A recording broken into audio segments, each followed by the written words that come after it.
On to our legal debate. An ESPN reporter is under fire after an ugly tirade that was caught on tape. The reporter Britt McHenry unleashed a torrent of abuse against a worker at a towing company.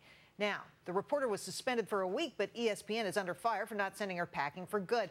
Our legal panel is here to weigh in. Attorney Nick Fortuna and Fox News legal analyst Lisa Wheel. Welcome to you both. Great to have you here. So, Nick, to you, Well, what do you make of this, my friend? Let's not get lost in the fact that, reprehensible. That the comments are kind of nasty, but it doesn't implicate a violation of, let's say, a typical broad morals clause. Lisa's Why right, not? Ed. If it's why not?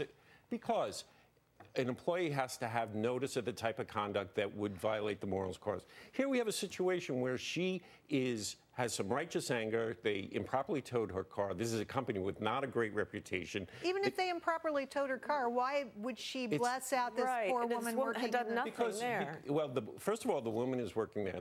That company took her car without justification. She's standing between her and her car. There's going to be some righteous anger that's hard to suppress. Now you want to take the personal attacks in a private setting, in the bowels of some towing company trailer. But that's what she didn't damage the reputation of ESPN. She didn't mention she worked. I think that's up in the air.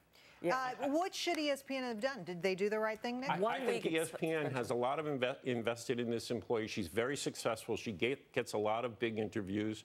They trained her. They shouldn't be forced to fire her just because of today's internet fury. I'm going to read her apology. Okay. I allowed my emotions to get the best of me. I should always choose to be respectful and take the high road. I am so sorry for my actions and will learn from this mistake. She never addresses the woman directly, right? No. Which is unforgivable. I mean, I kind of agree with that. But the issue is if you were taking a poll and you walk down the streets in New York City, every day I see people acting much worse than her when they don't have morality clauses in their contracts. Well, the situation is, a morality clause is, are you acting so outside the bounds of expected behavior that you know? All right, one other point I want to make before we go, and we're going to have to go shortly. So if you look at the kinds of suspensions that have begun to other ESPN employees, this blows my mind. Bill Simmons, a 3-week suspension for calling out his bosses.